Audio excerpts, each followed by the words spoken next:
Hey all, so I was supposed to be making these videos every single day as of this year, because this year I aim to reduce my blogging and you know make up for the reduced blogging by having a few of these short videos, like 10-minute videos and things like that I can upload to YouTube every day, and talk about some of the stuff that I talk about in my blog, like some of the technical stuff. And oh wow, I didn't realize this camera shows my entire room. Yeah, so here we are. This is my room, and that's where I'm recording this video from. So it's probably a lot more information than that you probably required, and there's more to. What I have? Oh yeah, I've got. I'm finally getting around to this. Like it's the Silmarillion by Tolkien. I've always had this book. I've had this book for maybe 17 years. Yeah, maybe more, 17, 18 years. And I just haven't gotten around to reading it. And having watched the recent Lord of the Rings TV show on Amazon Prime, I thought, hey, you know what? I might as well go and have a read of this, because that show is set in the Second Age and this one's set in the First Age. So, yay! It's cool stuff. Super complex, but good stuff. I only just finished chapter 1. Anyway, so right. I've been adding code to 2 of my repositories on GitHub. It's called React TypeScript to-do list and Node TypeScript CRUD nodes something. I'll put a link to both those GitHub repos in the GitHub repositories in the description of this video. And it's just 2 repositories where it's basically just me having go at all these things, like for example, how to do how to CRUD data in a Node Express TypeScript app, how to CRUD data to local storage, how to CRUD data to Amazon AWS DynamoDB. And for the other one, the React app, it's just me getting to know React a bit better. For those of you who've been reading my blog, so I've always been a JavaScript guy. I started off with vanilla JavaScript, then I moved on to jQuery, then it was Angular 1, then it was it was called Angular JS, and then it was Angular, and now it's React. And to backtrack a little bit, when I said I've always been a JavaScript guy, I meant like full stack engineer with primary backend skills being Java and all. Like even with Java, I started off with like struts, and then I did a little bit of JSF, and then Google Web Toolkit.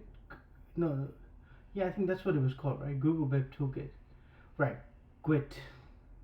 That's right. So Google Web Toolkit, and now Spring. It's all about Spring.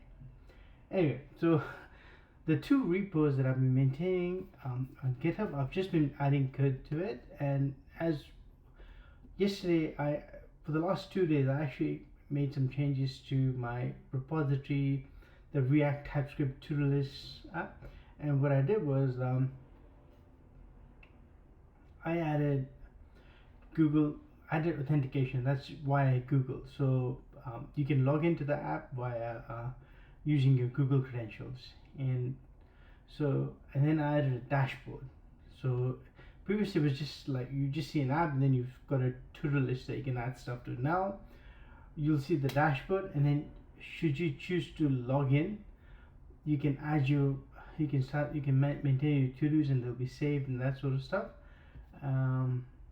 And should you not choose to log in, that's okay too. You can still add your to-dos and have a play with the app, except the functionality will be very limited without signing in. Like for example, you can't mark a to-do done, or you cannot delete a to-do. You can just add them, and you can't actually, I haven't tested editing. I'm not sure if editing works, but I wouldn't be surprised if it doesn't work. So it's just very limited functionality. So the idea is that the user would log in. So it's just some concept that I wanted to try out, and that's why I'm just playing around with it. And all this code it's all fully open source. It's all on GitHub. You can have a look at it, and should you feel that you can add something to it, please feel free to do so and create a PR, and I'm happy to review it, and then for all good, merge it. Yeah. So that's so what and this both of these apps are deployed onto AWS.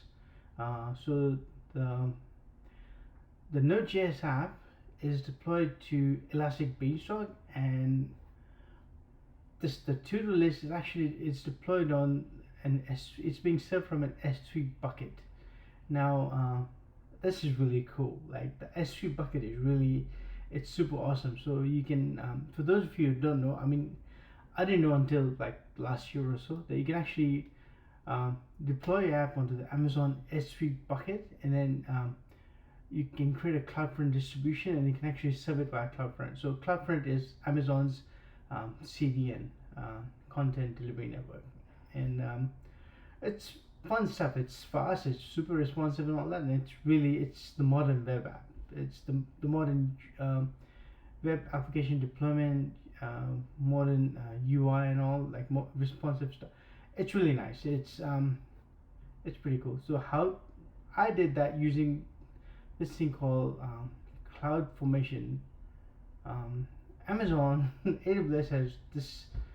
So I've only just gotten to know about CloudFormation now. It's this feature where you can actually prepare a YAML file of all the resources and things that you want to that you want to use as your deployment, and then you define all these things, and then you just you upload it, and then you start it's a stack. So you deploy it, and then you just sort of it's all just set up, and it all just works. It's not exactly magic, because everything that you define in the YAML file, you know exactly what you're talking about. You know exactly what you're defining. You know exactly you want out of that deployment. But it's cool stuff. It's really good stuff. So as part of my day today, haha, I said that's my app's name, my day to do. Okay, as part of my day today, one of my tasks is to actually figure out, learn a little more about this CloudFormation and the S3 deployment, because one of the things I'm struggling with right now is when I did not really struggling, it's just that it's something that I noticed when I deployed the React TypeScript to-do list app on S3 last night. Is that it all works okay, except I have some issues accessing environment variables. So for Google authentication to work, you need the Google client ID.